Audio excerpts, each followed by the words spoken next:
Meie tänase konverentsipäeva sõnavõtt, mida me nüüd järgnevana teeme dialoogis, on koos doktor Margus Leokasega. Margus on, loen ette, Põhja-Eesti Regionaalhaigla psühhiaatriakliiniku meeleolu, ärevus ja häirete valdkonna psühhiaater, ülemarst ja valdkonna juht. Aitäh, Margus, et te olete valmis olnud meiega jagama kõiki neid teadmisi ja mõtteid, mis saavad kantud meeleoluhäiretest rääkimisel, ärevushäiretest rääkimisel ja võib-olla ka sellest, et miks see meeleolu siis hetkel on nii ärev ja kuidas ennast õpetajaid, lapsevanemaid ja lapsi selles teadmiste ringis aidata. Nii et kui sobib, siis alustame võib-olla sellest, et küsida, et millisena näete teie eriala eksperdina antud hetkel seda olukorda? Te mõtlete, ma arvan, see eriolukord ja kõik need pinged, mis on praegu üleval. Ma ütleks, et suht tavapärasena või rahulikuna. Ja muidugi ajad on ärevad ja murelikud ja võib-olla tervishoiutöötajatele pingelised, aga kui ise rahulikuks ei jää, siis ei saa kedagi aidata. Et see on nagu üks aspekt ja ametist tulenevalt me oleme harjunud raskustega ja väljakutsetega. Et selles osas tuleb võtta rahulikult. Aga loomulikult, kui vaadata selliseid inimeste probleeme ja kuidas see olukord on kujunenud ja kuidas seda lahendatakse, see üksjagu murelikust nagu tekitab ja tekitab pigem sellise rahva tervisliku seisukoha poolest, et numbritest ei hakka siin rääkima, numbrid lähevad nagu nii kõigist mehest ära, et tegelikult on suitsiidide arv tõusnud ja tegelikult on pöördumiste arv just meeleolu ärevushäiretega, kaebustega tõusnud. Numbreid ei saa küll võrrelda haigla seisukohast, sest haigla on kõrgema etappi raviasutus ja kõik sinna ei tulegi, aga kui ma räägin just erakliinikutest, erapsühholoogidest, veebiportaalidest ja sinna need numbrid on oluliselt suuremad, kui olid varem. Eks on üks asi, üks on kindlasti see, et on pingelised ajad ja inimestel on raske, aga teine on see, et positiivne nagu näide, et asjadest räägitakse ja on räägitud, kuhu saab pöörduda ja inimesed on nagu hakanud seda paremini kasutama. Et siin on nagu nii ja naa. Hästi, aga ma küsin siis nii, et mida peab teadma vaimse tervise osas terviseteadlik inimene? Mida teadma? Vaimne tervis, seal räägime erinevatest asjadest võib-olla, et üks on vaimse tervise probleemi, teine vaimne tervis on. Vaimne tervis ei ole mitte midagi meditsiinilist, on heaolu seisund, kus inimene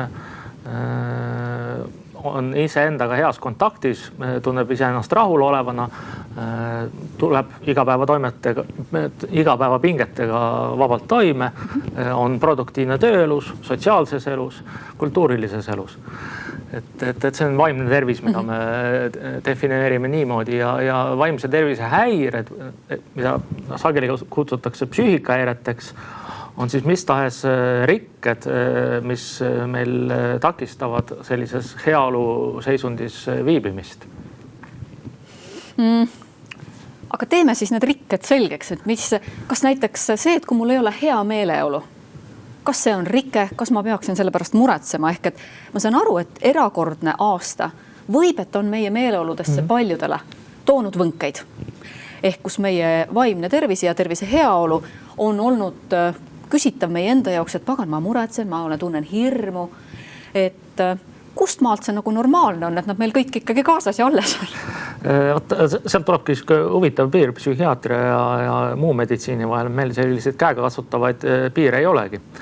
Ja tegelikult see teeb selle asja huvitavaks. Aga nüüd psüühikahäireid on üksjagu palju. See arv sõltub ka, kuidas neid klassifitseerida ja kuidas kategoriseerida. Aga see, ma arvan, ei ole väga tähtis. Tähtis on just eelnevalt nimetada heaolu tunne ja kuidas see rikutud saab.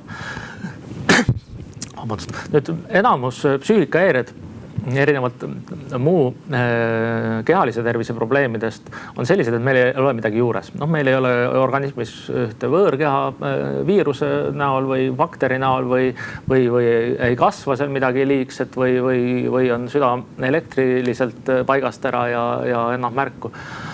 Aga vaimse tervise probleemid on pigem täiesti tavalised tunded, mis siis inimesel on rohkem väljendunud, kes seda psüühikahäiret põeb ja see väljendumine häirib inimest sel määral, et ta ei tule igapäevaeluga toime, nii nagu võiks. Ja see, kui inimesel on halb tuju või on ärevus, see viib meid elus edasi, et ärevusel on normaalne funktsioon, meeleoludel on oma funktsioon. Ja võib-olla kõige lihtsam või kõige praktilisem näide siinkohal sellise seisundi osas, ma tooks leinaprotsessi. Et leinaprotsess on täiesti tavaline, inimene tunneb, et ta jäi lähedasest ilma ja sellega teatud emotsionaalne seisund muutub. Aga see on mööduv ja see on normaalne elu osa. Ja miks seda mõistlik eristada on see, et kui me hakkame seda normaalset protsessi muutma, meie aju normaalne talitlud saab pigem häiritud meie sekkumisest kuivõrd leinaprotsessist. Sest enamus inimesi tuleb leinaprotsessiga väga hästi toime. See on muidugi ebameeldiv ja raske taluda, aga see on normaalne. Et seda tuleks silmas pidada. Kas see võib siis tähendada, et selline nüüd turbulentne kevad, mis meil oli, et võib juhtuda ka, et ka inimeste meeleoludes on mingil moel ka leinaperiood ennem koroonaaegsele ajajärgule? Seda võib ka filosofeerida niiviisi, aga lein on ikkagi konkreetne juhtum, millele see reaktsioon järgneb. Nüüd, kui me võrdleme seda koroonakriisi, seal ei ole midagi konkreetset. See on üks segapudru kõigil inimestel, keegi ei tea, keegi viirus, teadlased ütlevad, et ta on kuskil, ta midagi toimetab, tekitab köha, palavikku, nii edasi, keegi ei ole näinud teda, keegi pole kuulnudki. Siis räägitakse, palju meil on numbrid on, siis kõik inimesed mõtlevad, et aga minu suulaste ja tuttavate juures pole küll ühtegi positiivset. Et pigem on sellises situatsioonis esiplaanil see teadmatus ja hirm selle ees, et mis juhtuda võib. Ei ole midagi käega katsutud, midagi ei ole juhtunud. Aga õhus justkui midagi on. Tegelikult on see oluliselt raskem taluda. Ehk seda teadmatust on oluliselt raskem taluda. Või siis ka seda elevust, kui keegi saab öelda seltskonnas, aga minu tutvuskonnas on keegi. Aga see on võit. Eks ole, see tundub nagu olemas. See tundub nagu lotovõit, eks ole. Aga ma mõtlen, et need meeleolu meil kõigub ja et ärevust võib tekitada rohkem teadmatus. Siis liigume selle juurde, et kas on olemas mingisugune selline hea tava reegel, mis ütleb, et kust maalt ärevus on normaalne? See on jälle tore, et ei ole seda. Et ei ole? Ei ole, sest inimene peab olema ärev, et tuled siia uksest sisse, võõrasse kohta, prožektorit näos, pead rääkima kaameraga. Teadmatus, ma olen natuke ärev. Normaalne. Näen, hunt tuleb metsas vastu, karu tuleb metsas vastu, iga loom on ärev, sealhulgas inimene on ärev. Õigusega ärev. Ja see ärevus tekitab hirmu ja inimene käitub vastavalt selle ohutundele.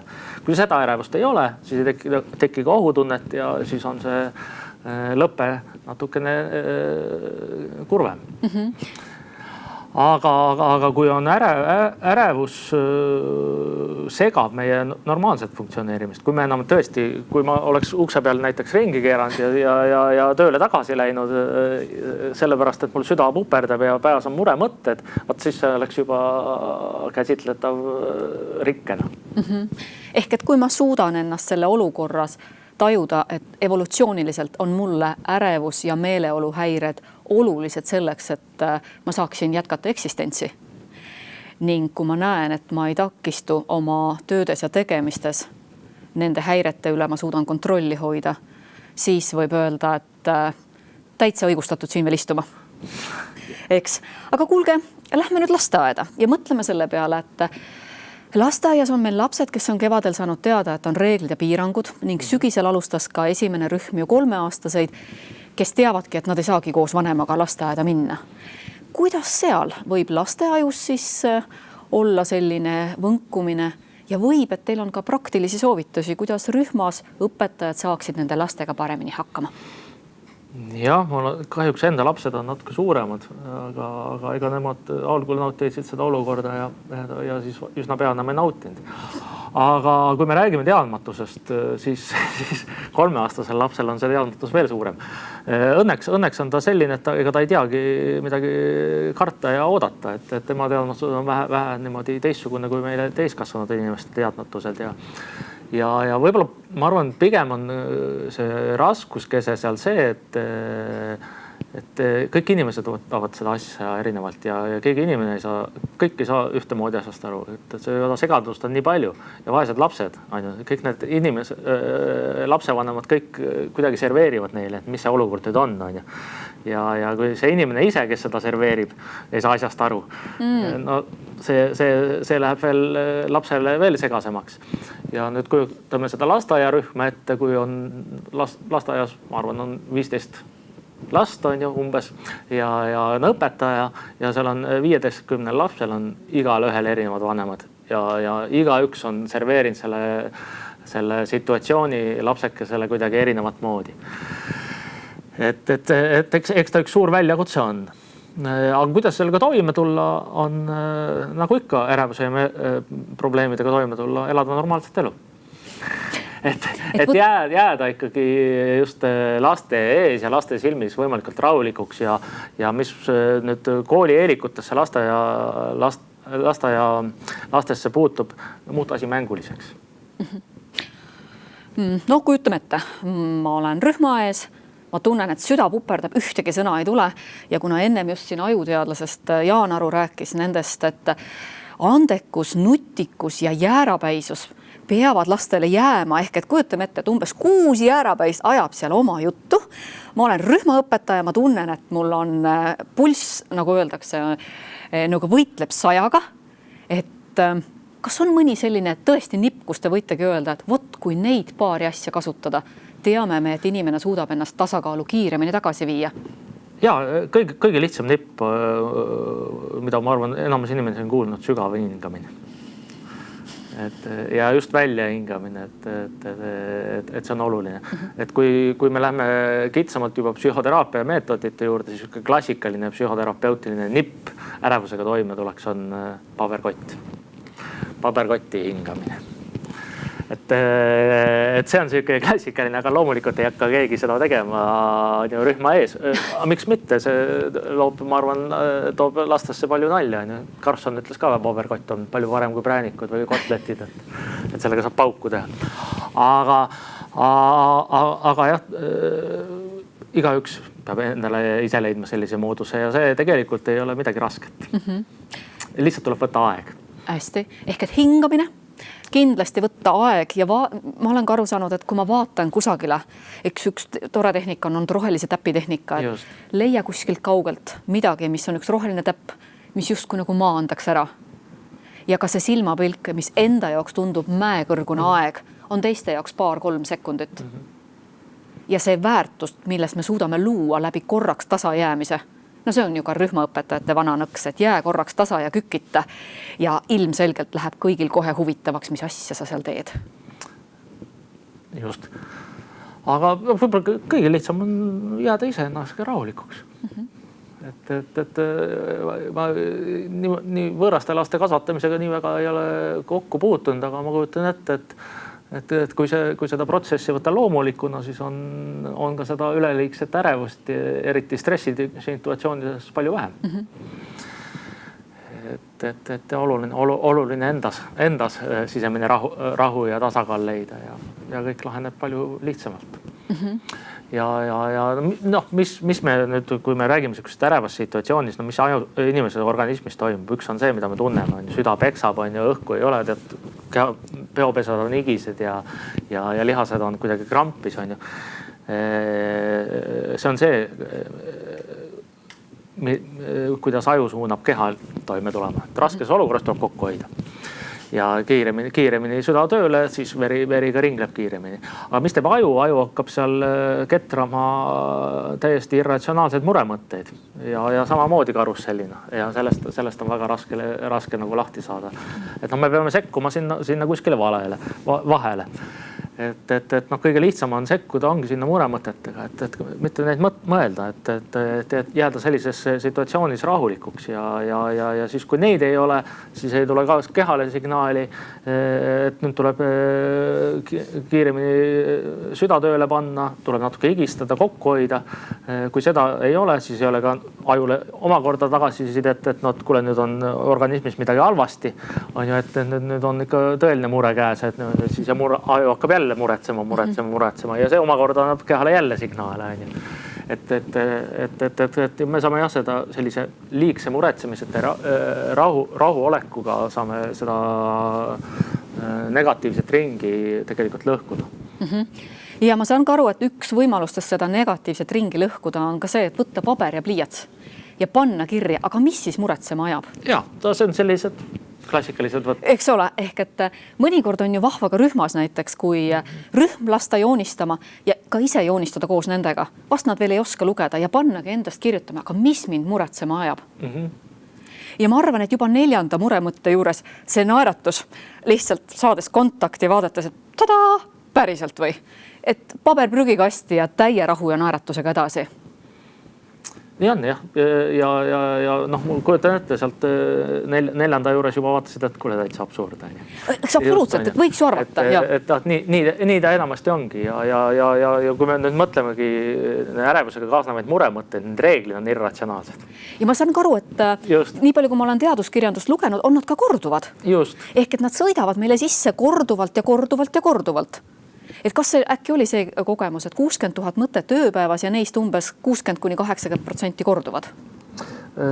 Ma usun, et see number võiks olla külligi lähedane. Ja omakorda 10% nendest mõtetest võiks olla sellised produktiivsed mõtted. Just, aga ma saan siis õigesti aru, et kui me õpime väärtustama iseennast ja ennast kohal hoidma, siis me suudame ka teisi aidata. Just. No nii, nüüd on need 20 jõnglast oma korda 40 siis vanema poolt ära räägitud sellest, et nüüd meil on lähenemispiirang. Mida teha ja kas ja kuidas nagu aru saada, et kuidas rühmaõpetajaid aidata, et kuidas nemad võiksid aidata lastel aru saada sellest, et kuidas selle lähenemispiirangu või nende irratsionaalsete või tõsiste ja mõtlema panevate küsimustega lastega, kui võib-olla need küsimused ei ole lastele eakohased. Mida siis teha? Ma jääks sinna mängu juurde, et lastele tuleb see asi mänguliselt teha. Et väga lihtne, ma kujutan ette, et seda on ka väga palju rakendatud, et käte pesemisest on mäng teha ja võib-olla sellise distantsi hoidmisest väga mäng teha ja tegelikult nüüd, kui me lastele seda serveerime, siis me ei tohi seda ohutunnet nendest ikkagi tekitada. Et see olukord on küll selline, aga see ei ole midagi väga ohtlikku ja laps sellest aru ei saa. Et laps peab ikkagi tundma ennast jätkuvalt vabalt, aga teatud piirides. Ma saan aru, et välise keskkonna reeglid mõjutavad meid eriti palju, sest me ei saa neid mängureegleid ise muuta. Et nüüd, kui välises keskkonnast on meile oluliselt reegleid peale toodud, siis kust maalt on see moment, et me võime ka lastele öelda, et näiteks üks reegel korraga. Ehk et kus me saame lapsi aidata, et nad ei tule selle nii-öelda peareegleid täis või et kas meil on üldse õigust niiviisi öelda? Rühmaõpetajatena ma mõtlen.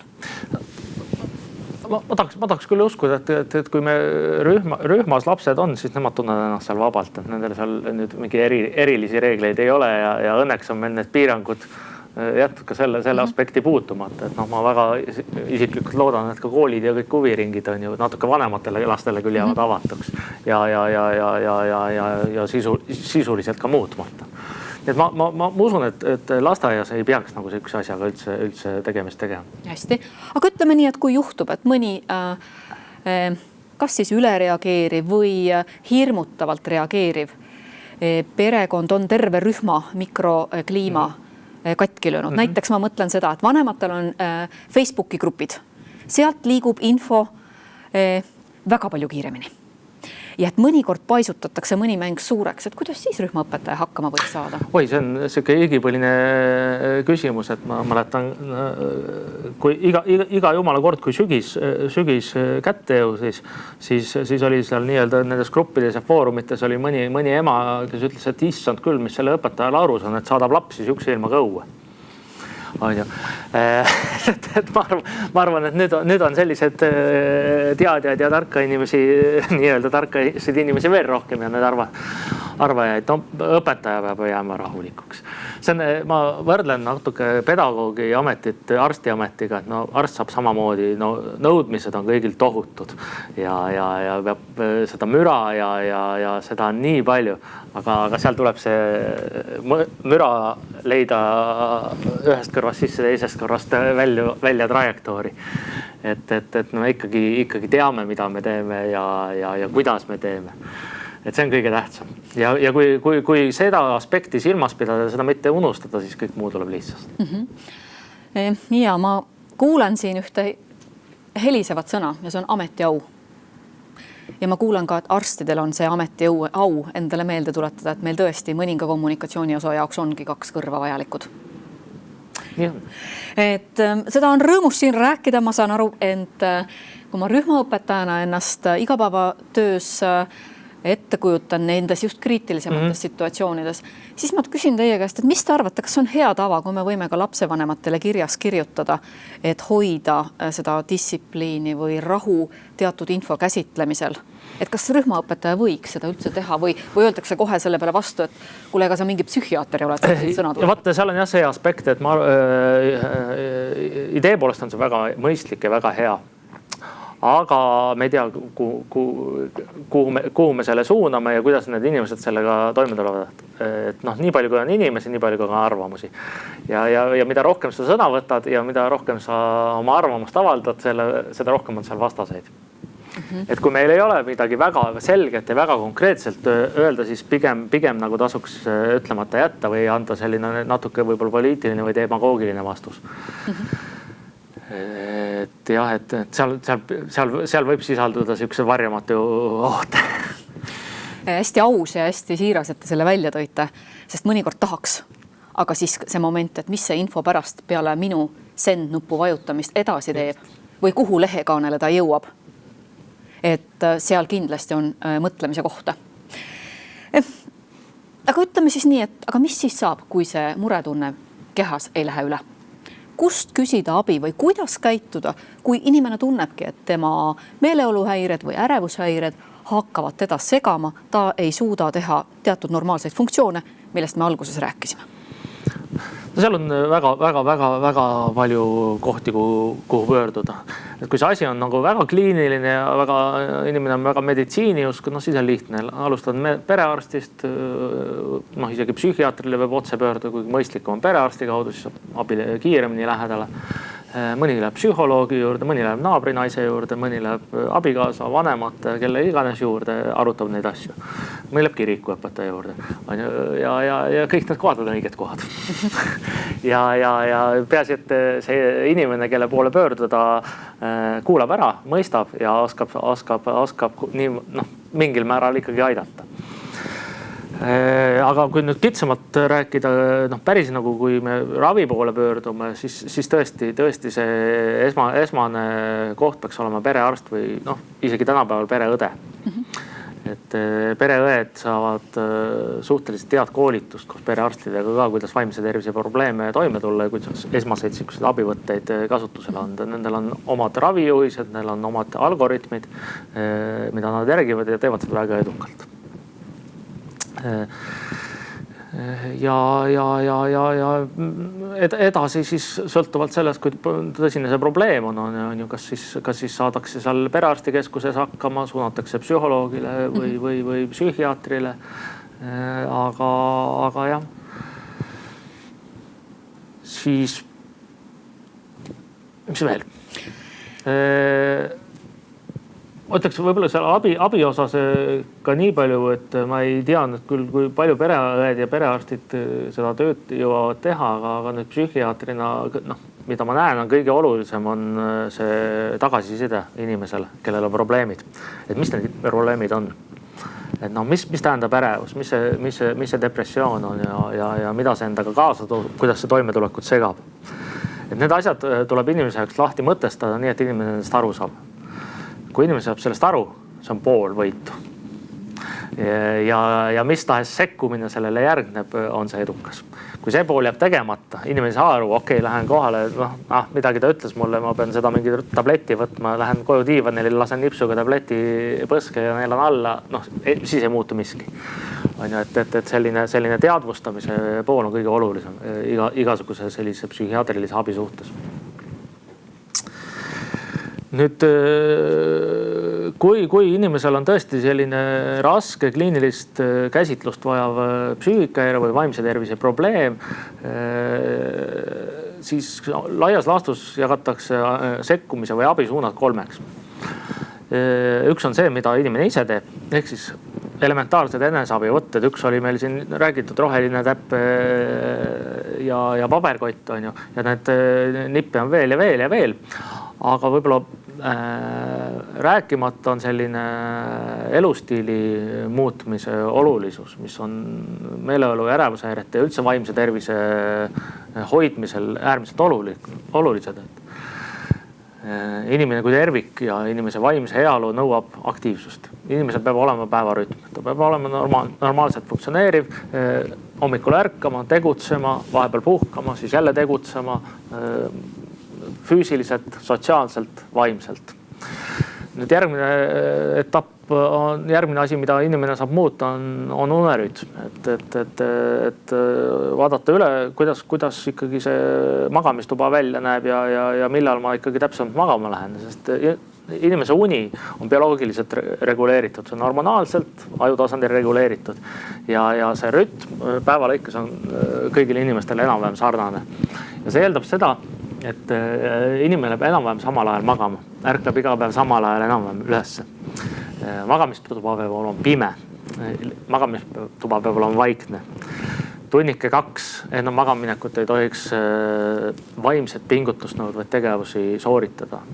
Kõige hullem tahvelarvutiga voodis enne magamaminekut tööasju teha. Kui juures tahvelarvutid ja mobiiltelefonid, mis tõenäoliselt on kaisukaru eest päris paljudele täiskasvanutele, on erakordselt halvad unekvaliteedi seisukohast.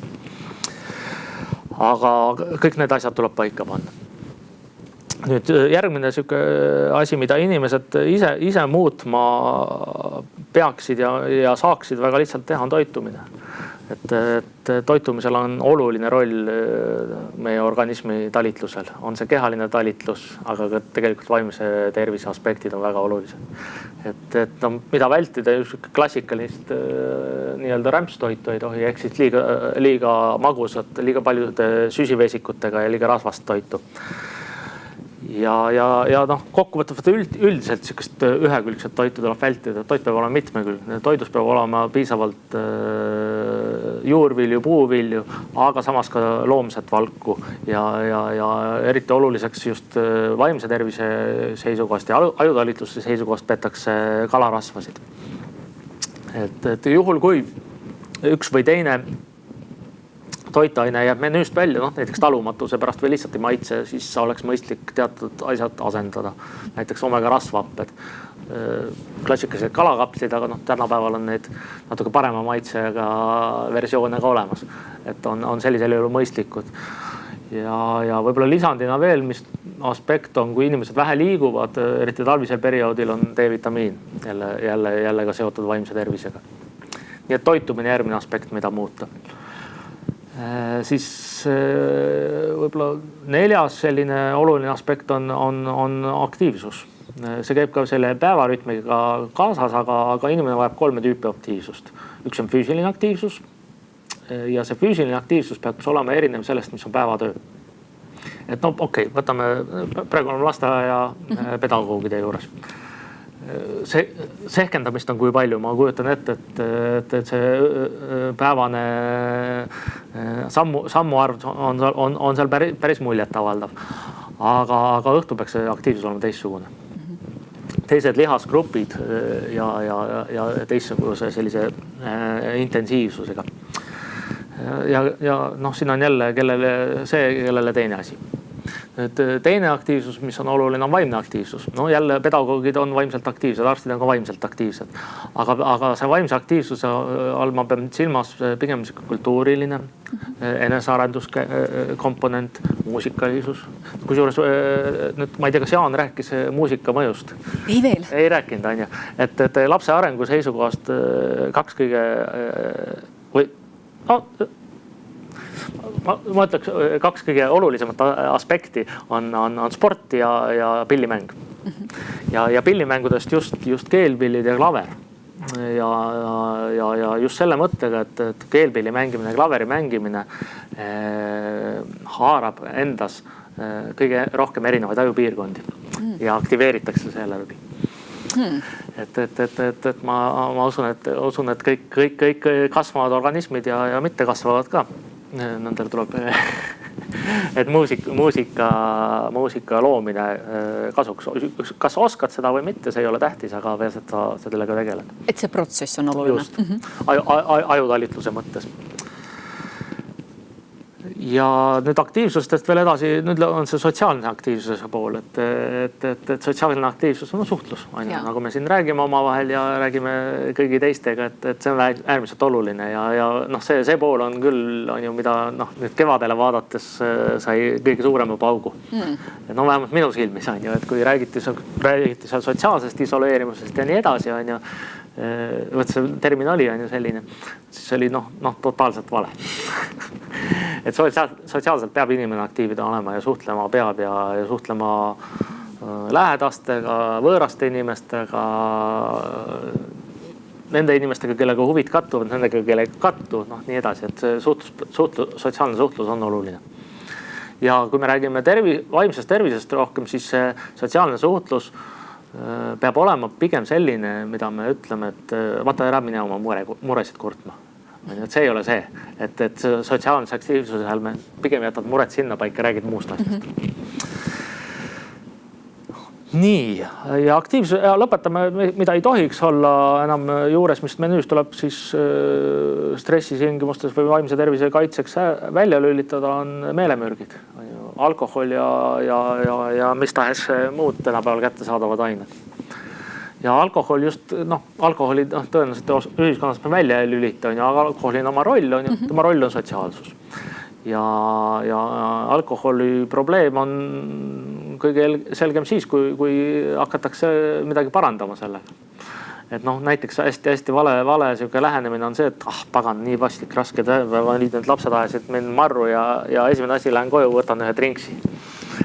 Enese rahustamiseks alkoholi sobi. Aga rõõmustamiseks? Jaa, see on okei. Ehk ma võin ka endale müüa, et milline tore päev ja ma tulin toime. Ja siiski see drink on lubatud. Just, see lähtepositsioon on teine, aga muidugi loomulikult me ei saa siin alkoholi nagu kiita ja propageerida. Tal on roll, me ei saa sellest kindlasti ühiskondis sellest lahti, aga probleemide lahendamise temas kohta ei ole. Mina olin 2 nädalat tagasi ühel teaduskonverentsil, kus toodi teaduskirjandus välja, et roppude sõnade ütlemine pidavad ka rahustama inimest teatud kiire järsu tempovahetuse mõistes. Kuidas teie kommenteerite? See on väga selline lihtne lahenduskäik ja ma arvan, et see on lühiajaliselt võib sellele efekti olla, aga pikemalt küll mitte. Et kui inimesel on ikka raskus, siis kui pikaajaliselt tahame selle raskustega toime tulla, siis peab ikkagi tunnete tasandile minema. See on väga seljaõu tasand. Selge. Et ütlen roppusi või peksan patja või lähen metsa karjuma. Okei, need on lühiajaliselt väga head toimetulekuks head mehhanismid, aga pikemaliselt need ei aita. Ja pigem võib teine pool näha seda, et ma näen, et sul on mure, aga sellest edasi ei muutu. Jah. Aga doktor Laukene, me oleme selle pool tundi kuidagi iseenesest täis rääkinud ja ongi mul jäänud selline küsimus, et öelge, et kuidas te võtate kokku meie täna räägitu? Tore oli. Võtame kokku nii, et kõik me tunneme ärevust, kõik meil on meeleolud kõikuvad, kõik on normaalne. Tähtis on jääda iseendaks ja elada normaalselt. Suurepärane. Suur aitäh teile, et te olite valmis jagama nii vahetult ja nii süsteemselt teadmisi mis kindlasti meie rühmaõpetajatele ära kuluvad. Aitäh! Ja palun!